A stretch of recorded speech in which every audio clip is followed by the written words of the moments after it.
Hey, beautiful people. Welcome to another YouTube video for WEIGO podcast, aka What Else Is Going On podcast. I'm your girl, Taria. Thank you so much for tuning in. You can get the audio version of the podcast. Episodes are supposed to drop every Tuesday and Friday, wherever you find your podcast, iTunes, Amazon Music, Spotify, all the places. What else is going on with Taria S. Faison?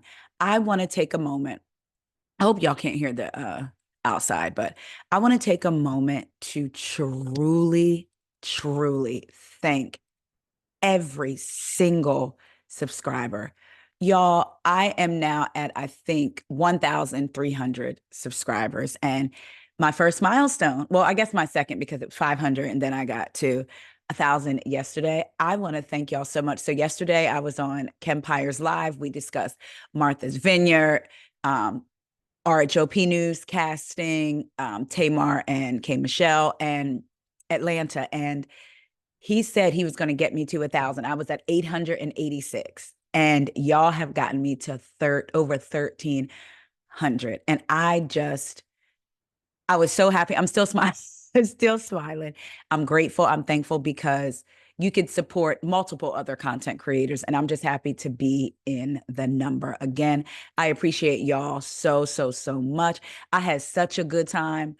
It's always a vibe with me and Kempire. So I just want to shout out to him and thank him again for being such a support because he doesn't have to do that. So I appreciate it. He supports publicly and privately.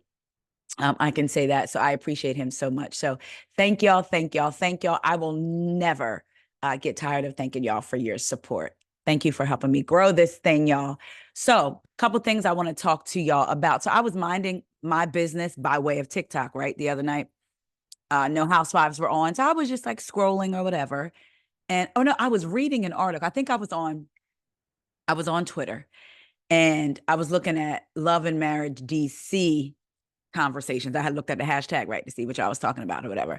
In some kind of way, I ended up down a rabbit hole on a tweet, child, and they was telling me to go to Lash Talk and Veneer Talk.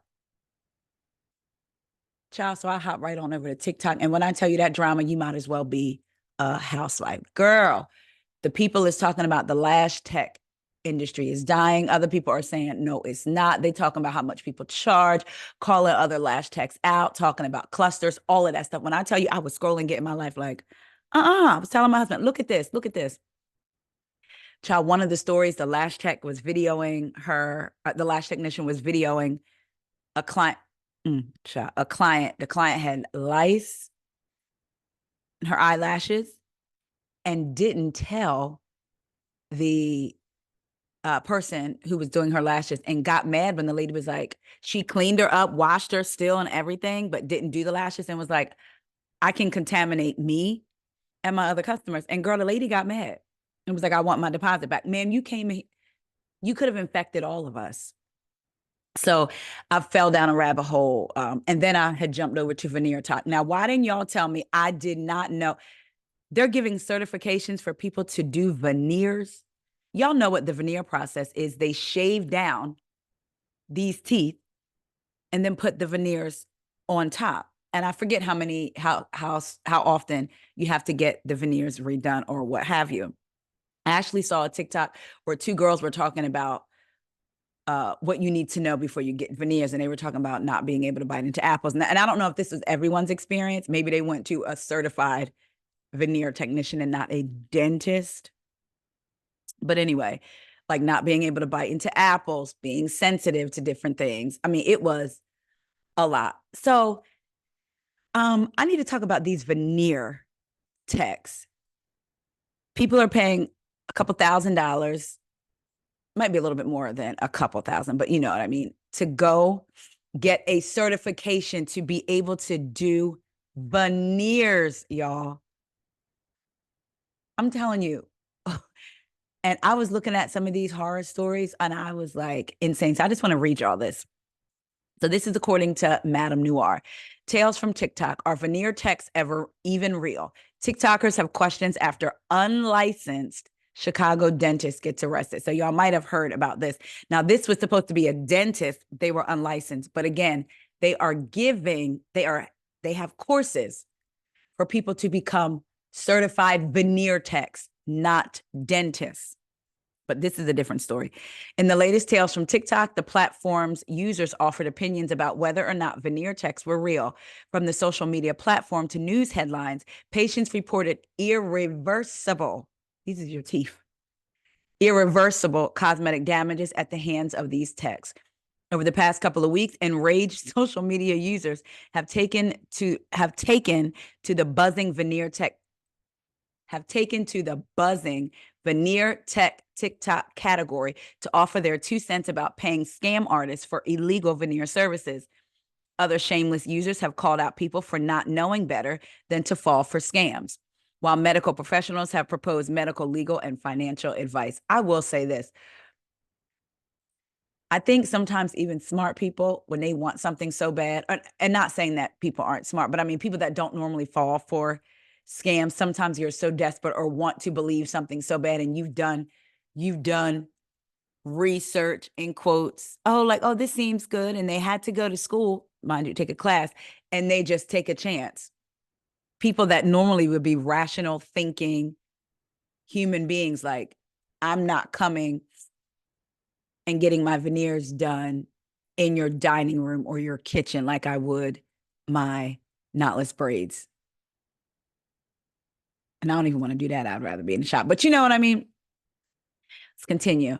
One user in the Tales from TikTok described veneer tech services as underground dentistry and pointed out the harms of improper dental procedures. He mentioned a cosmetic procedure called composite bonding, which uses tooth-colored composite resin to repair chips, close down gaps, or change the shape and color of a tooth.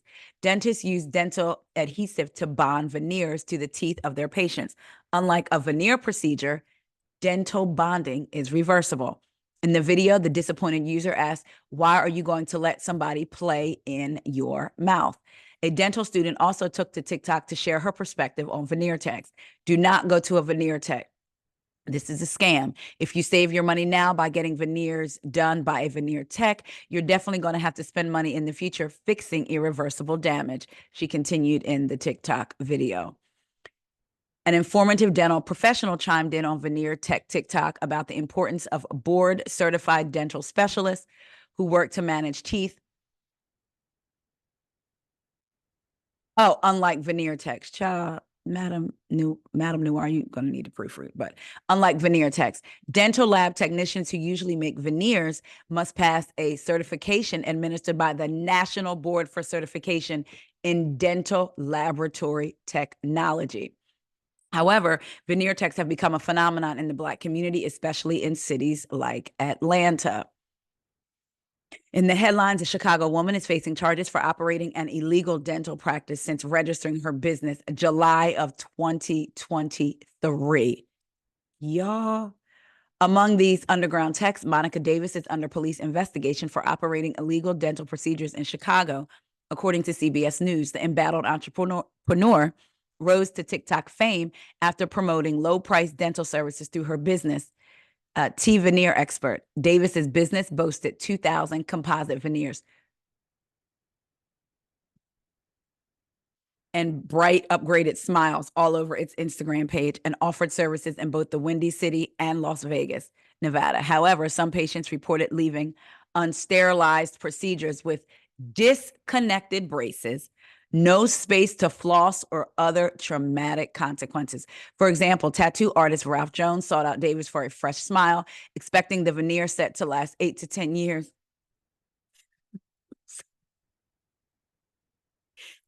Instead, he's faced a rude awakening. I woke up to a chipped tooth, like there was a piece of it chipped. They just started decaying and falling out. And over the course of the years, it just started making my appearance look pretty bad. Davis has been on the police department's radar. 9 days after the owner was released from police custody on January 31st, another patient paid the veneer experts to get her braces done. Davis was arrested for illegally practicing dentistry without a Nevada dental license at a Las Vegas strip mall. All dentists are required to obtain a permit, but Davis is reportedly unlicensed. Davis is expected to appear at her Las Vegas court date in May. TikTok's veneer and teeth videos are trending, and Davis's case is similar to what users discuss regarding veneer techs. So have y'all heard of veneer techs? $2,000 for veneers? Y'all, that is wild. That is so crazy. I remember growing up, though, I didn't want to have my gap anymore. And then I got to third or fourth grade, and I was like, I wanted to keep my gap because my dad had a gap. So I wanted to keep it. I actually said I was going to start an OnlyFans because my toes are very tiny. And I've told this story before, but every time I go, if I go to, when I go get a pedicure, I was going to the same place for years. And at first she would make the comment about my toes. And then now, like, trying to find another one. So if I go to one, they'll say, oh, your toes are so tiny. I know. But so I said I was going to start an OnlyFans called Tiny Toes and Teeth Gaps. I mean, people do have fetishes for gaps, okay? But anyway, y'all be careful out there. Don't be messing with these veneer techs. They are just, in this day and age, I think people have become inventive, which I think is great, right? But it's like we could be putting our health at risk. We forget that teeth are actually connected, and mouth care is connected to your heart. Too much plaque buildup could get in your bloodstream. And so teeth and heart are connected. So here you are getting a treatment done that could potentially damage what's going on in your mouth. Who knows what other areas of your body that it could affect. Child, y'all go look at Lash talk drama and veneer talk drama, child. Speaking of Atlanta, because they said a lot of that was happening in Atlanta, Lord, let's talk about Porsha. So Porsha, I will say, has been a bit silent with all of Simon's shenanigans being in the social media. And actually, she's still kind of silent, but of course, Radar Online got a hold to paperwork that she filed, so now it's coming out. So according to Radar Online, Porsha Williams accuses Simon of threatening her career by dragging RHOA into divorce mess with storyline and contract demands. And I did a video yesterday about Simon, and I said, I wonder, like, if they're kind of like, they weren't bargaining for getting all of this drama, them being pulled into the drama, the legal drama, right? Porsha Williams accused Simon Guobadia of trying to overburden, annoy, harass, and oppress her by demanding her communication with Real Housewives of Atlanta producers, including her contract and financial documents related to her return to the Bravo show. In the legal documents obtained by who else? Radar Online, Porsha is demanding the divorce judge overrule Simon's request, arguing her job as a reality star has nothing to do with their prenuptial agreement. She also claimed Simon only demanded the information in an attempt to threaten her reputation, career, and ability to earn income by dragging her employer into this mess. As RadarOnline.com reported, Simon requested True Entertainment LLC, the production company behind RHOA, sit for a deposition and testify on Porsha's status and income as a cast member for 2022, 2023, 2024, and 2025. Simon also demanded all communication between his ex, her reps, and production about RHOA filming, recording, taping storylines, and subjects involving Porsha and her relationship and divorce with him. But Porsha is fighting back, claiming Simon subpoenaing her employers for deposition was not issued in good faith, adding he wants to inflame this already contentious case. The subpoena broadly requests contracts, amendments, memos of understanding, financial documents, all communications, photographs, videos, recordings, tapings, footage, or filming, none of which is relevant to do with divorce, or at least no basis has been shown thus far why such an invasive inquiry into it would be appropriate or reasonable, the document said. According to Porsha, the information about her income and employment as a reality TV star is not relevant whatsoever to their divorce. She claims Simon was trying to delay the enforcement of their prenup, which she claimed was drafted by his former counsel and negotiated for months, almost a year prior to its execution. The subpoena for deposition issued in this matter by respondent to True Entertainment LLC was not issued in good faith and is yet another deliberate and desperate attempt by respondent to undermine the parties' prenuptial agreement, overexpand the case, and delay enforcement of the parties' prenuptial agreement and resolution of this matter as a whole, she argued. Porsha claimed her ex is attempting to intimidate, harass, and threaten her reputation, career, and ability to earn income by intimidating and harassing her employer. She wants the judge to toss out his request to subpoena True Entertainment LLC for deposition, but that's not all. Porsha also demands that Simon pay her attorney's fees and all costs relating to fighting his motion. RHOBH has reached out to Porsha's rep for comment. So she's fighting back, saying all of this is just to try to tarnish her reputation and to basically cause her to lose her job.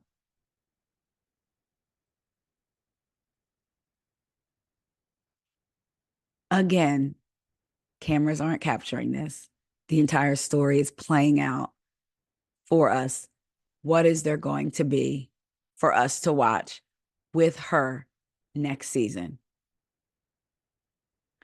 All right, moving on. Let's talk about Beverly Hills. Dorit. Now, there have been reports coming out that the producers are being heavy-handed, in quotes, with Dorit, saying that if she did not expose what's really going on with PK and her marriage, that she would be downgraded to a friend of on Real Housewives of Beverly Hills.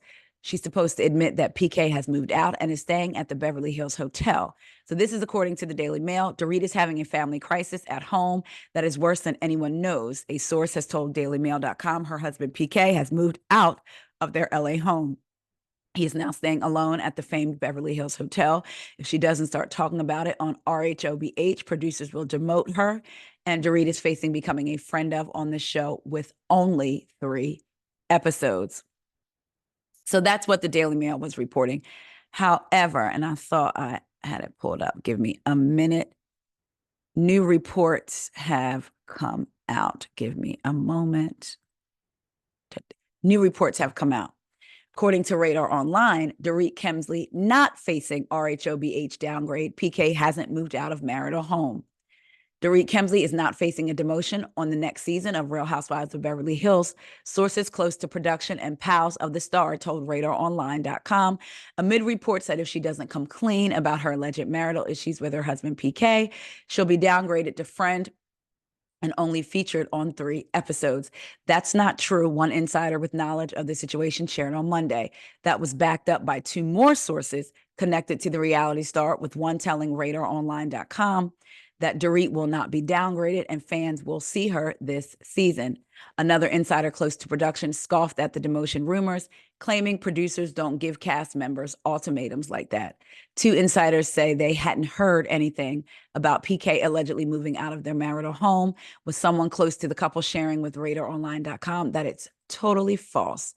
He absolutely has not moved out. The source close to the pair told us. Dorit openly spoke about their marriage struggles during season 13. So I'll say that production may not outright say either you talk about your husband moving out and the issues in your marriage, or we're going to demote you. But I do believe they have a way of sending the message, right? So they may not outright say that, but I do believe they have a way of sending their message. A part of me wonders who is leaking this information to the press. Is the RadarOnline.com source and the Daily Mail source the same person, Dorit? Because when certain housewives, not all, rely on this money, because she's getting a nice check from Beverly Hills, they'll do anything to keep it and the fame, even if that means leaking stories about yourself. I will say this. I am neither Radar Online nor the Daily Mail, but a source that I know that's close-ish to production, and this is just all alleged, said that she will be back, so that if anything is, I'm paraphrasing here, I'm wording it, that she will be back, because if her life were to basically implode, that's something that producers would want to get on film. Look into my eyes. Do you see what I'm saying? So producers want to get that kind of stuff. So who knows? We shall see. Do y'all want to see Dorit back? She doesn't bother me. She was better last season than she has been when she started her first 2 seasons, she was into things. And then all of a sudden it felt like she became a fictional version of herself. And it was about the labels and the clothes and this and that and the look without any substance to her. And I do believe that she can have some substance, even though I also believe she can be an airhead too. But I believe that the first 2 seasons were Dorit. And then all of a sudden, she's just this mannequin pretty much on the show. But she did come alive, Erica's season, the season that Erica went through the stuff, and then now last season. So I don't care either way if she comes back. I don't think it'll be a loss if she leaves. And I don't necessarily think it'll be a gain if she stays. Unless, I mean, and I hate to say this because I don't want anybody's marriage or life to unravel, right? I mean, who does? I know I don't want mine to unravel, so I wouldn't wish that on anyone else. However, if that is happening in life, then yes, it would be a gain to get it on camera. If this is her real authentic life and what's really going on, right? So y'all let me know what y'all think. Do y'all want to see Dorit come back? Do y'all want to see Dorit? Do y'all want to see Dorit go, or do you not care at all? Porsha and the dramatics of it all. Are y'all tired already? Are y'all ready for Atlanta? Or does this kind of make you say, like, you know what? You kind of even don't want Atlanta anymore because of all these dramatics and the fact that we've only gotten confirmation of her and Kenya coming back and nothing else. And nobody's being spotted out filming or anything. And what y'all think about veneer techs? Would y'all trust a veneer tech if you did enough research? Would y'all go get certified as a veneer tech for a little side hustle? I think it might be only, like I said, a little bit more than a couple $1,000s, child. I don't think you got to go long. I don't think you got to go longer than probably a month, if that. Child, they might offer it at like Lincoln Tech or a tech school or something. Anyway, y'all, thank y'all so much for watching another YouTube video. I will be back later to talk some more. Talk to y'all later. See ya.